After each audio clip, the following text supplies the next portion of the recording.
le but de cette vidéo, c'est de te présenter le théorème de Baire.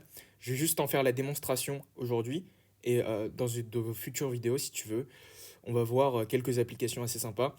Des trucs vraiment forts et des trucs que tu connais déjà, mais que tu as en une ligne grâce au théorème de Baire en fait. Donc voici le théorème de Baire, je te le présente. Voilà, tu as un espace E, enfin tu as un espace E qui est métrique et complet. Donc je rappelle complet, soit tu as la définition avec les suites de Cauchy, mais ce qu'on va utiliser ici aujourd'hui, c'est que l'absolue convergence implique la convergence.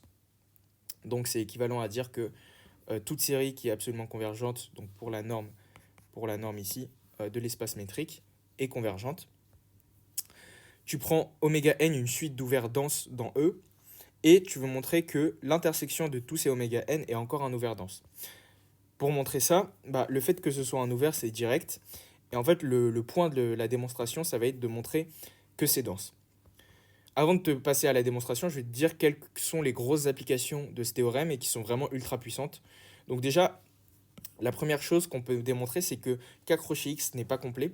Plus généralement, tu peux montrer que n'importe quel espace qui admet une base dénombrable n'est pas complet. Ça, c'est assez surprenant pour moi.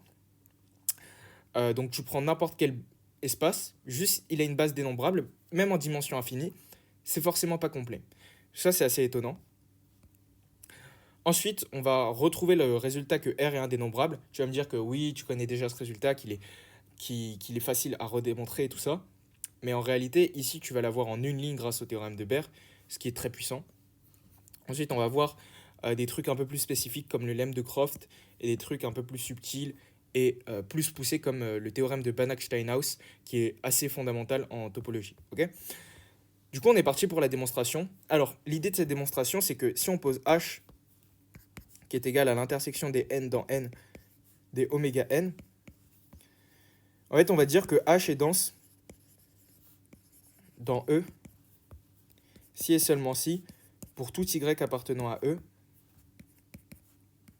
pour tout epsilon strictement positif, tu as la boule de centre X, enfin de centre Y et de rayon epsilon inter H qui est non vide. Donc H rencontre toutes les boules des points, enfin toutes les boules centrées en un point de E quelconque. Okay, c'est comme ça que tu peux le reformuler. Comment tu vas faire ça? En gros, l'idée c'est de se dire, bon on a une suite d'ouverts denses. On sait que en topologie métrique en tout cas, les suites c'est vraiment des amis à nous. On les aime bien, on connaît bien ce qu'ils font. Et en plus, le fait qu'on ait cette hypothèse-là, elle nous incite fortement à utiliser des suites. Bon, alors comment est-ce qu'on peut utiliser des suites? Eh ben, on va se dire, on va essayer de former une suite xn qui va tendre vers un élément x qui sera dedans. Donc en gros, on va essayer de prendre, si on note ça B, on va essayer de prendre Q fermé. Donc fermé, et on va dire que faut que Q soit fermé et que ce soit inclus dans B inter H, tel que xn appartient à Q puissance n et que xn converge. Ok, c'est ça notre but. C'est en gros de construire un fermé et une suite dans le fermé, tel que cette suite converge.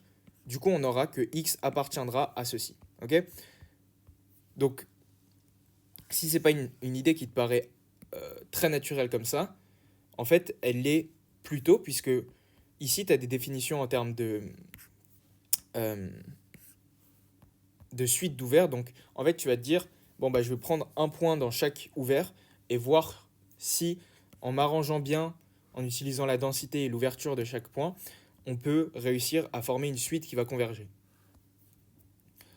Ok, donc c'est ça l'idée. Et le truc fondamental à noter, c'est que ici, cette hypothèse va être très importante pour assurer la convergence de la suite.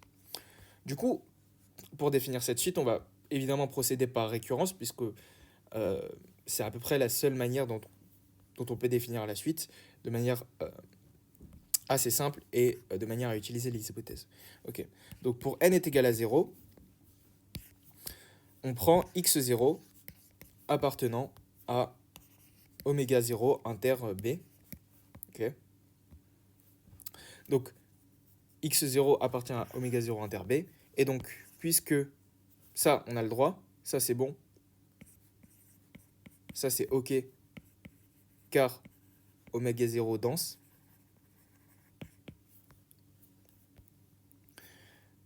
Ensuite, on prend, puisque oméga 0 inter B est ouvert, comme intersection d'ouvert, ça veut dire que il existe epsilon supérieur à 0, epsilon 0, epsilon 0 supérieur à 0, tel que la boule de centre x0 et de rayon epsilon 0 est inclus dans oméga 0 inter B.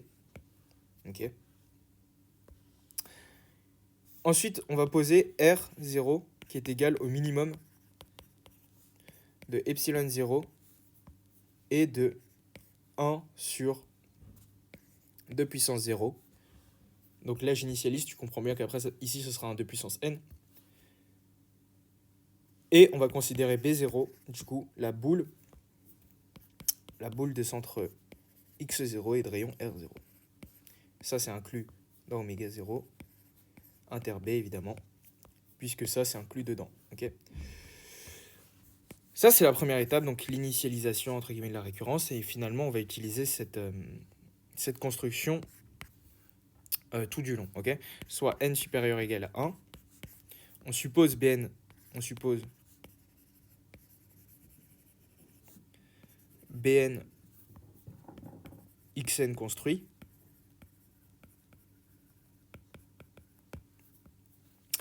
Et on va poser xn plus 1. On va le prendre dans Bn inter oméga n. Alors ça, j'ai le droit parce que Bn, bon, bah, c'est une partie de E.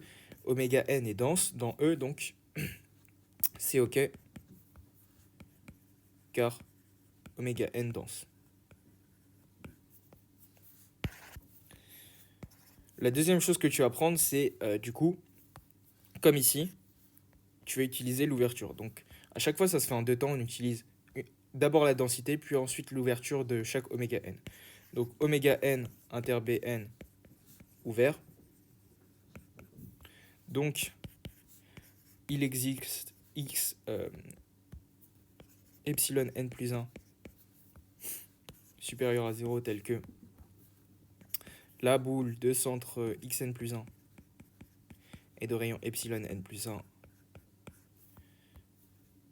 inclus dans oméga n inter Bn. Ok. Et tu poses Rn plus 1 qui est égal au minimum de epsilon n plus 1 et 1 sur n plus 1, 1 sur 2n plus 1.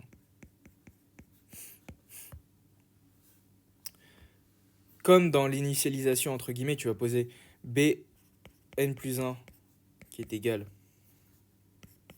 la boule de centre xn plus 1 et de rayon Rn plus 1. Ok. Et à partir de là, tu as construit ta suite. Bon, bah, la première chose qu'on doit démontrer, comme on l'a dit dans l'intro, c'est de montrer que... Bon, voilà, c'est la construction de la suite. Maintenant, la chose à montrer, c'est que... Montrons que la suite des xn converge. Ensuite, on va montrer qu'effectivement, la limite de cette suite appartient bien à l'intersection B inter H. Okay.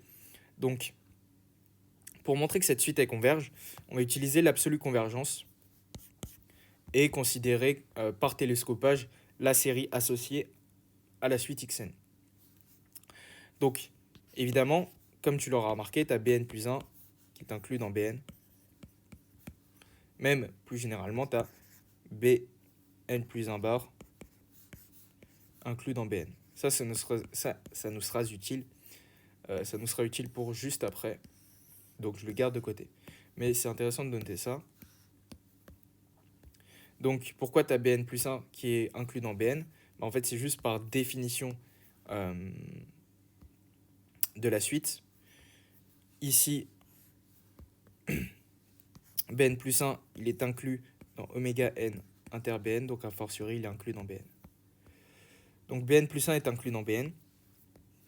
Ça nous donne que si tu prends la distance entre xn plus 1 et xn, vu que c'est inclus dans Bn, enfin xn plus 1 est inclus dans Bn, Donc, c'est forcément inférieur ou égal à Rn. Et ça, c'est inférieur ou égal à 1 sur 2 puissance n. Ça nous donne que la série des xn plus 1 moins xn converge. Donc, par complétude de E, xn converge. Là, j'ai sauté une étape, mais en gros, ici, ça converge. Donc, ça converge absolument. Donc, la série converge simplement. Et donc, ici, ça converge. OK ? Donc, deuxième chose, on va montrer, on va dire vers x. Vers x appartenant à, on ne sait pas. OK ? La deuxième chose, c'est qu'on va dire, bon, bah, on veut se ramener à des fermés, comme je l'ai dit. Ce qu'on avait dit, c'est qu'on voulait Q fermé. Bon, on va pas noter ça Q, mais en gros, on veut se ramener à des fermés. Donc, on va juste passer à l'adhérence. Je t'ai dit que Bn plus 1 inclus dans Bn. Donc, tu as ça, Bn bar inclus dans Bn, enfin Bn plus 1 bar inclus dans Bn bar. Donc, tu passes à l'adhérence. Ça, c'est fermé par définition de l'adhérence. Et tu dis, bon, bah, plus généralement, si tu fais une récurrence directe, tu as pour tout P supérieur ou égal à n, Bp bar inclus dans Bn bar. Et sauf que Bn bar, bah, ça, c'est inclus dans B inter H. Okay. Par définition de la suite Bn.